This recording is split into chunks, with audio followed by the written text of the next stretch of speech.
اسلام وہ پہلا دین ہے جس نے نکاح سے پہلے اس کی مرضی معلوم، عورت کی مرضی معلوم کرنے کا حکم دیا، اور یہی نہیں بلکہ نکاح کی صحت کے لیے شرط قرار دیا کہ نکاح اسی وقت درست ہو سکتا ہے، صحیح ہو سکتا ہے جب لڑکی راضی ہو تو نکاح درست ہوگا. اگر لڑکی راضی نہیں ہے، باپ راضی ہے، بھائی راضی ہے، بیٹا راضی ہے، سب کچھ راضی ہے، بھائی سب راضی، لیکن اگر لڑکی رضامند کی راضی نہیں ہے تو وہ نکاح نہیں ہو سکتا ہے. لیکن ایسے بد کردار شوہر بھی ہوتے ہیں، بد زبان اور بخیل اور نالاق قسم کے، کمینے قسم کے ظالم شوہر بھی ہوتے ہیں، جن سے نکلنے کے لیے اسلام نے عورت کے ہاتھ میں ہتھیار دیا ہے، خلا کا ہتھیار دیا کہ خلا لے کر کے اور تم اس سے الگ. ایک مسلم جماعت کے بڑی جماعت سربراہ کا ایک بیان میں نے پڑھا تھا. انہوں نے کہا کہ مسلم لڑکیوں کے مرتد ہونے کا جو سبب ہے بنیادی طور پر وہ ہے مخلوط نظام تعلیم. مخلوط نظام تعلیم یعنی لڑکے اور لڑکیاں ایک ہی جگہ مکس ہو کر، مل جل کر کے جو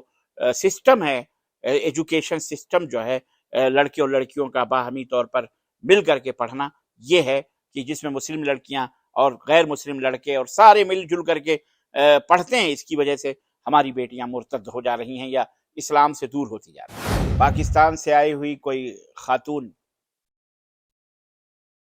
وہ پتہ نہیں سیما حیدر کیا بہادر کیا نام ہے، میڈیا میں سوشل کیا کہتے ہیں، میڈیا کے اندر یہ تمام سب چیزیں گردش کر رہی ہیں، پھیلائی جا رہی ہیں کہ وہ آ کر کے یہاں کسی سے اس نے غیر مسلم سے شادی کر لی، یا پیار تھا، عاشقانہ تھا، پبجی تھی کیا تھی. بہرحال دین کو چھوڑنا کوئی آسان کام نہیں.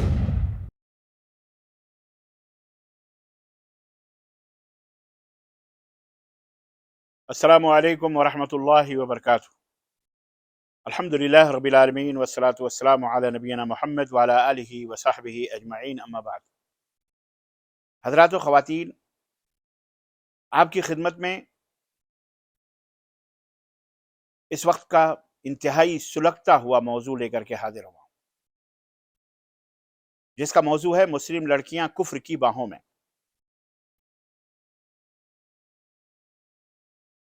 سنتے سنتے، پڑھتے پڑھتے، media, social media, WhatsApp, Facebook, Instagram, اخبارات، ٹیلی ویژنوں پہ خبریں، کان پک چکے. شرم و حیا سے بولنے کو کچھ دل نہیں کہہ رہا. لیکن جو چپ رہے گی زبان خنجر لہو پکارے گا آستین کا. کہاں تک خاموش رہا جائے؟ ظلم کی کوئی نہ کوئی انتہا ہوتی ہے. ہماری خاموشیوں کا کوئی نہ کوئی اس کی حد ہے. آج سے نہیں، چند سالوں سے آئے دن اخبارات میڈیا میں پڑھنے اور سننے اور دیکھنے میں یہ خبریں، یہ نیوز پھیل رہی ہیں، پھیلائی جا رہی ہیں کہ فلاں لڑکی، مسلم لڑکی اپنے گھر والوں کی رضامندی کے بغیر اپنے کسی ہندو شناسہ کے ساتھ گھر سے باہر نکل گئی.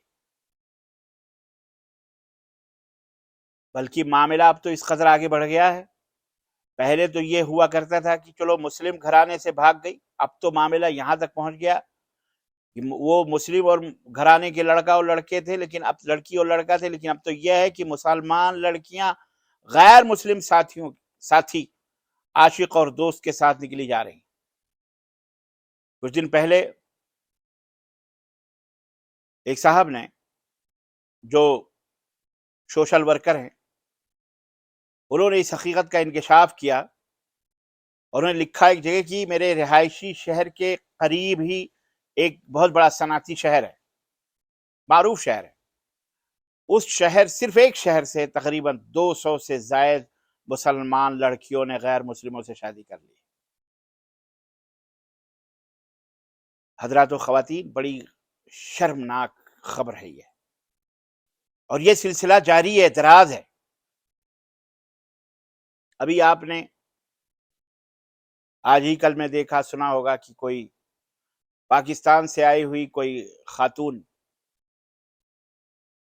وہ پتہ نہیں سیما حیدر کیا بہادر کیا نام ہے، میڈیا میں سوشل کیا کہتے ہیں میڈیا کے اندر یہ تمام سب چیزیں گردش کر رہی ہیں، پھیلائی جا رہی ہیں کہ وہ آ کر کے یہاں کسی سے اس نے غیر مسلم سے شادی کر لی، یا پیار تھا، عاشقانہ تھا، پبجی تھی کیا تھی، بہرحال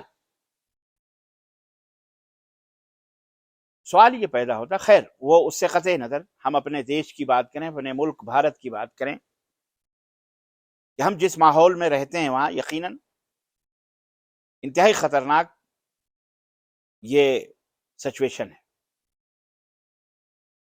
لیکن اس کا سبب کیا ہے؟ اس برائی کا سبب کیا ہے؟ اس برائی کا میری عقل، ناقص عقل جو ہے، کمزور عقل جو ہے، وہ کہتی ہے کہ اس برائی کا اصل سبب مسلم گھرانوں میں دین اسلام کی تعلیمات کی کمی،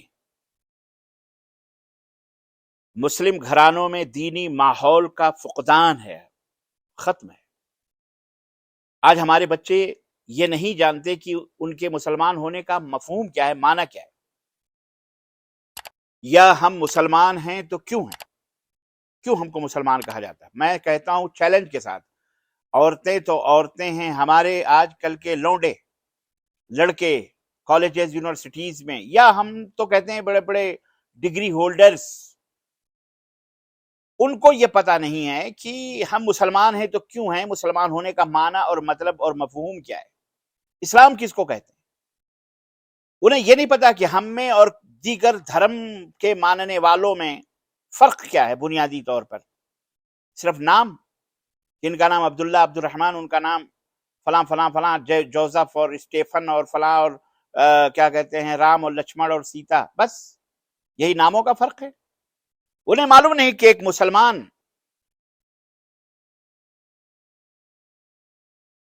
اسلام کی وجہ سے، اسلام قبول کرنے کی وجہ سے اللہ کا دوست بن جاتا ہے، ولی بن جاتا ہے، اور ایک غیر مسلم اللہ کا انکار کر کے، اللہ سے بغاوت کر کے، بحالت کفر اللہ کا اور اللہ کے رسول کا اور بلکہ مسلمانوں کا بھی دشمن ہوتا ہے۔ یہ سب چیزوں کا ہمارے سماج اور معاشرے میں مسلمان کثیر تعداد میں لڑکے لڑکیاں نوجوان کالجز یونیورسٹیز میں بھی پڑھنے والے، ان کو پتہ نہیں ہے، نہ ان کو اس چیز کا پتہ ہے، انہیں ٹی وی سیریلوں سے فرصت نہیں، انہیں موبائلوں سے فرصت نہیں، ان کے اور بہت ساری ایکٹیویٹیز ہیں جو ایک کفرستان کے اندر بیٹھ کر کے لوگوں نے ان کو سونپے ہیں، اور وہ اسی میں خوش اور مست ہیں۔ ایک مسلم جماعت کے بڑی جماعت سربراہ کا ایک بیان میں نے پڑھا تھا، انہوں نے کہا کہ مسلم لڑکیوں کے مرتد ہونے کا جو سبب ہے بنیادی طور پر، وہ ہے مخلوط نظام تعلیم۔ مخلوط نظام تعلیم یعنی لڑکے اور لڑکیاں ایک ہی جگہ مکس ہو کر، مل جل کر کے جو سسٹم ہے، ایجوکیشن سسٹم جو ہے لڑکے اور لڑکیوں کا باہمی طور پر مل کر کے پڑھنا، یہ ہے کہ جس میں مسلم لڑکیاں اور غیر مسلم لڑکے اور سارے مل جل کر کے پڑھتے ہیں۔ اس کی وجہ سے ہماری بیٹیاں مرتد ہو جا رہی ہیں یا اسلام سے دور ہوتی جا رہی ہیں۔ اس بیان کے ساتھ حضرت نے یہ بھی وضاحت کی تھی کہ میں لڑکیوں کی تعلیم کا مخالف نہیں ہوں، بلکہ ان کی تعلیم کا حامی ہوں، البتہ ان کے لیے تعلیمی ادارے الگ ہونے چاہیے۔ ظاہر ہے اس میں کوئی شک نہیں کہ حضرت کی یہ بات بہت اچھی تھی، کہ اور اس سے کون ہے جو انکار کر سکتا ہے کہ واقعی ہماری بیٹیوں، ہماری لڑکیوں کے لیے ایک کالج الگ ہونی چاہیے۔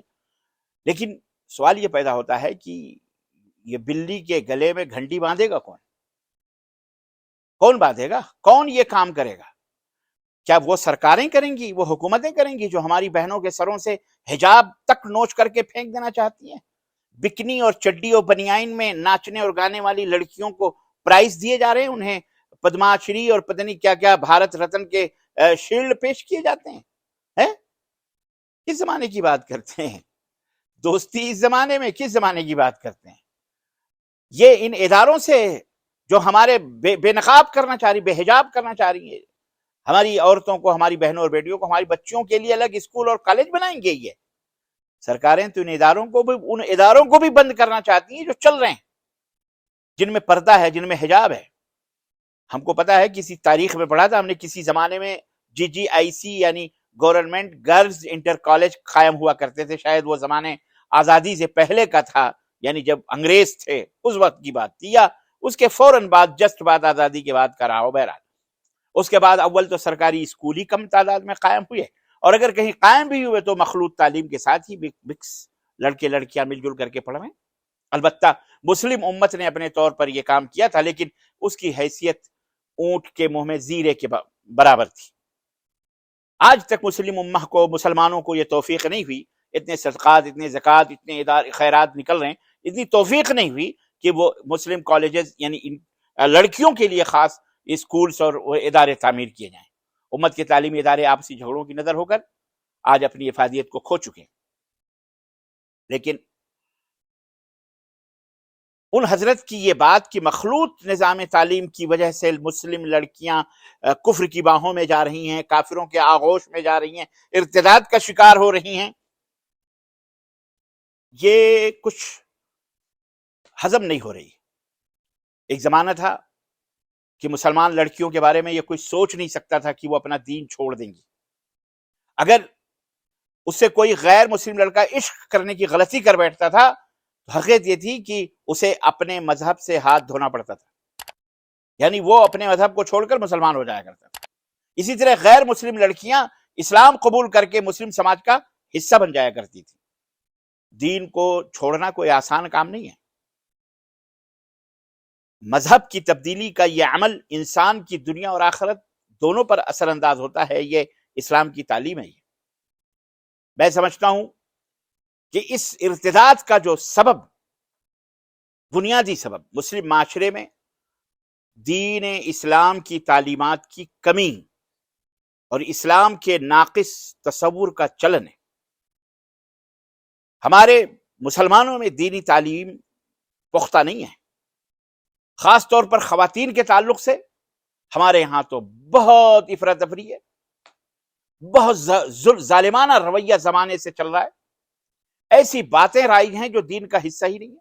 مثال کے طور پر آپ تعلیم ہی کو لے لیں، ایجوکیشن کو لے لیں، شکشا کو لے لیں. اسلام نے اس معاملے میں کوئی فرق نہیں کیا ہے، بلکہ اللہ کے رسول صلی اللہ علیہ وسلم نے فرمایا کہ طلب العلم فریضۃ علی کل مسلم، ہر مسلمان مرد ہو یا عورت ہو اس کے اوپر علم حاصل کرنا فرض ہے. اللہ تعالیٰ نے قرآن کریم میں فرمایا اقرأ بسم ربک الذی خلق، پڑھو اللہ کے نام سے جس نے تم کو پیدا کیا، اپنے رب کے نام سے جس نے تم کو پیدا کیا ہے.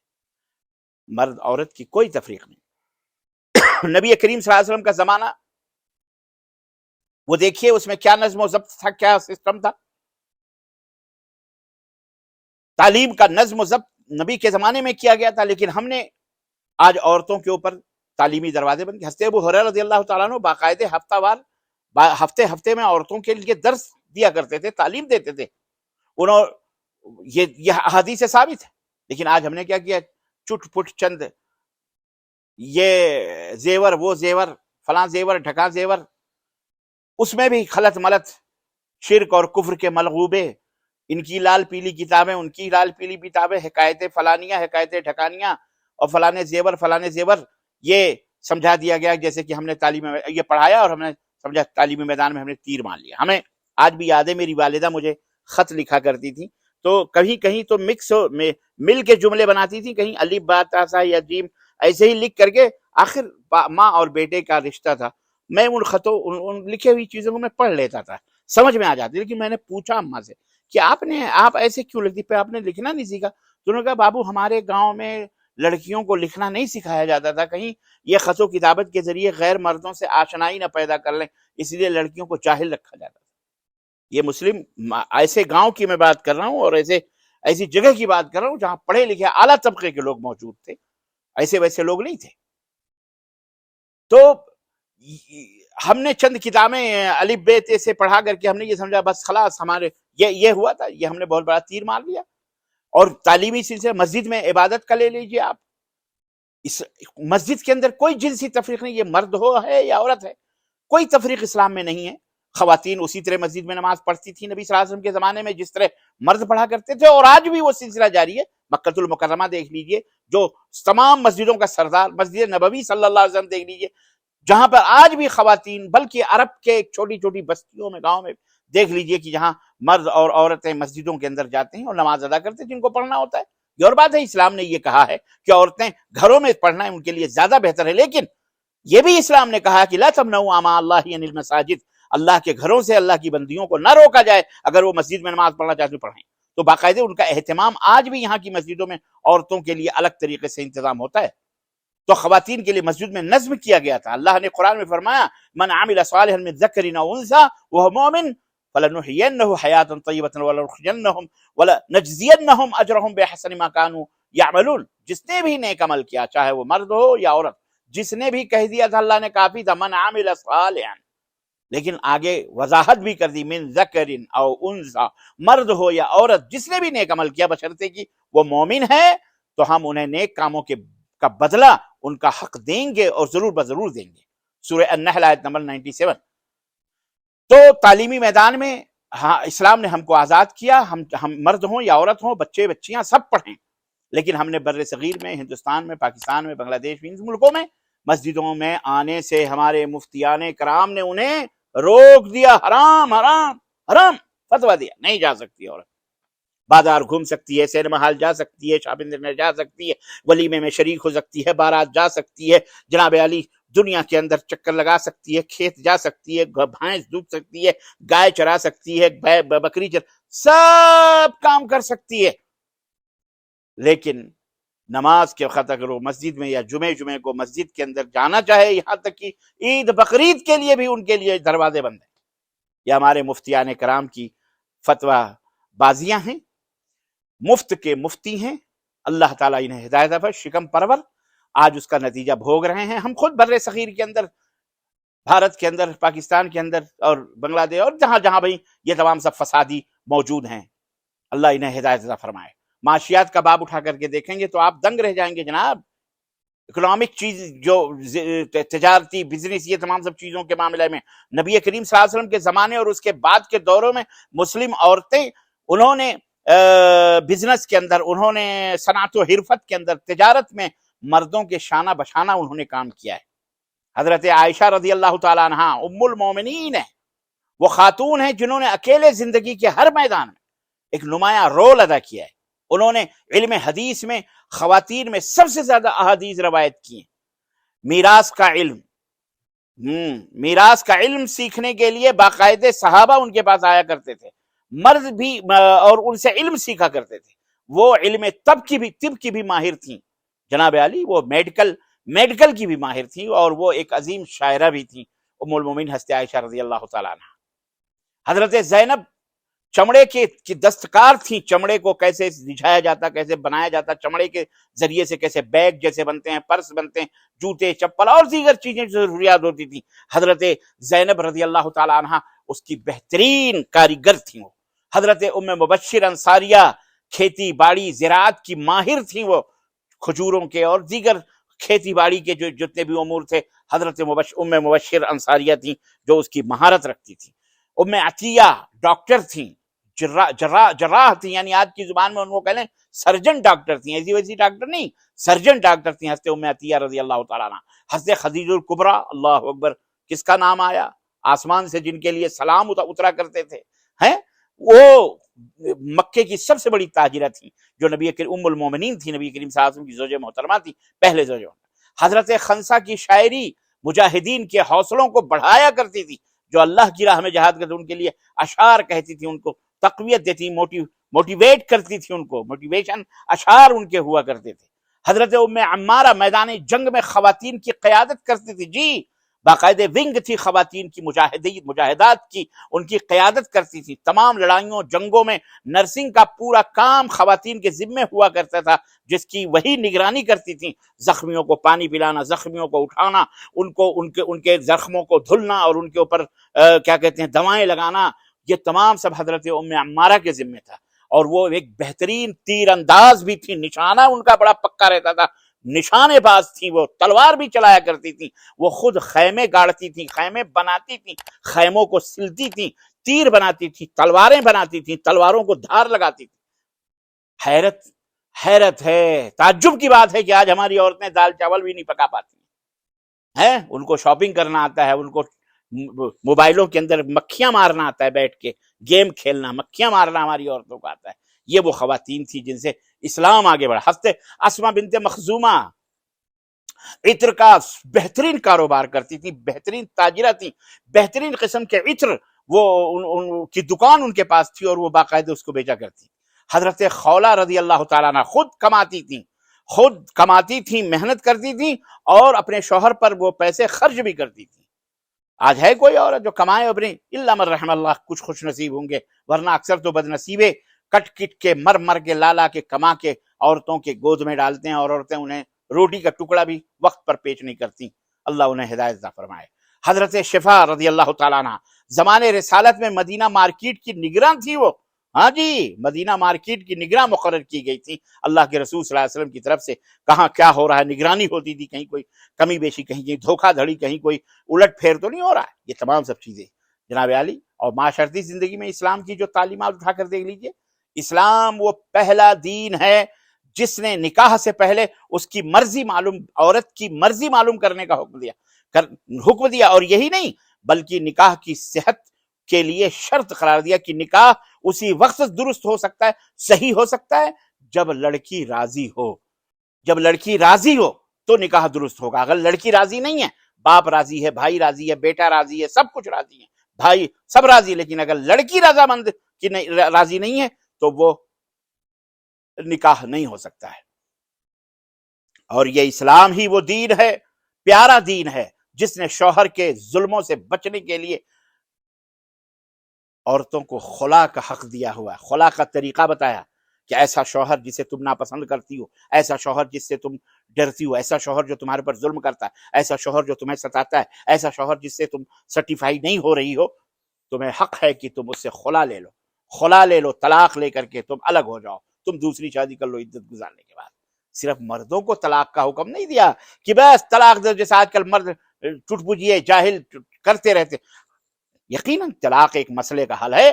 ایسی خناس عورتیں ہوتی ہیں، ایسی گندی عورتیں ہوتی ہیں، ایسی کاہل اور سست عورتیں اور بد زبان اور بد اخلاق اور بد کردار عورتیں ہوتی ہیں جو شوہروں کی جیون کو، زندگی کو جہنم بنا دیتی۔ اس سے بچنے کے لیے اسلام نے طلاق کا راستہ ضرور دیا ہوا ہے، لیکن ایسے بد کردار شوہر بھی ہوتے ہیں، بد زبان اور بخیل اور نالاق قسم کے، کمینے قسم کے ظالم شوہر بھی ہوتے ہیں، جن سے نکلنے کے لیے اسلام نے عورت کے ہاتھ میں ہتھیار دیا ہے، خلا کا ہتھیار دیا کہ خلا لے کر کے اور تم اس سے الگ ہو جاؤ۔ یہی وہ اسلام تھا جس نے باپ، شوہر اور اولاد کی جائیداد میں عورت کا حصہ مقرر کیا ہے۔ باپ کی پراپرٹی میں عورت کا حصہ ہے، شوہر کی پراپرٹی میں عورت کا حصہ ہے، اولاد مر جائے تو اس کی پراپرٹی میں عورت کا حصہ ہے۔ لیکن آج ذرا مسلم معاشرے کا جائزہ لیجئے، عام مسلمانوں کی بات تو چھوڑیے محترم، ہمارا دیندار طبقہ جن کو ہم علماء کہتے ہیں، جو خود کو جانشین وارثین انبیاء اور رسول کہتے ہیں، ان کے بیشتر گھروں میں بھی خواتین اسلام کے عطا کیے گئے یہ حقوق حاصل نہیں ہیں۔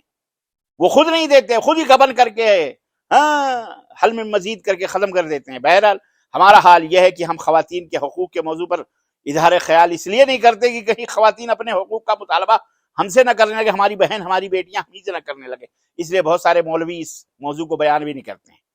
کوئی شخص جب دیکھتا ہے کہ اس کو اس کا دین باعزت زندگی گزارنے کے حق سے محروم رکھتا ہے، جانتے ہیں جب اس کا دین اس کو باعزت زندگی گزارنے سے محروم کر دے تو وہ کیا کرے گا؟ وہ دین کے بارے میں، چھوڑنے کے بارے میں سوچتا ہے۔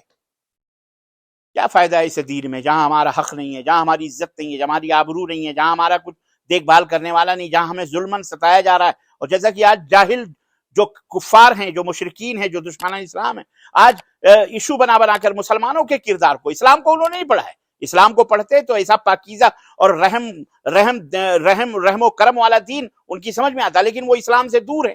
وہ مسلمانوں کے کردار کو اسلام سمجھا ہوا، وہ شراب پیتا کہتے ہیں اسلام میں ہے، وہ کسی کو تھپڑ مارتا کہتے ہیں اسلام میں، کسی نے جا کے کہیں کوئی غلطی بم پھاڑ دیا اپنی پراپرٹی، اپنی جائیداد، کہتے جی اسلام، مسلمان جو آتنکوادی ہے، ان کے اپنے سب کچھ کر رہے ہیں، وہ نظر نہیں آ رہے ہیں۔ لوگ دوسروں کی آنکھوں کے تن کے انہیں شیطان نظر آتے ہیں۔ تو آج ہمارے کردار کی وجہ سے یہ ہو رہا ہے کہ ہم نے اسلام کو بھلا دیا، اسلام کی تعلیمات کو بھلا دیا، اپنے سماج میں، اپنے گاؤں، اپنے گھر میں ہم نے اس کو نافذ نہیں کیا۔ تو کوئی بھی شخص جب دیکھتا ہے کہ اس کا دین باعزت زندگی گزارنے کے حق سے محروم رکھتا ہے تو وہ کیا کرے گا؟ اس دین میں رہنے سے چھوڑ دے گا۔ حالانکہ یہی ملک ہے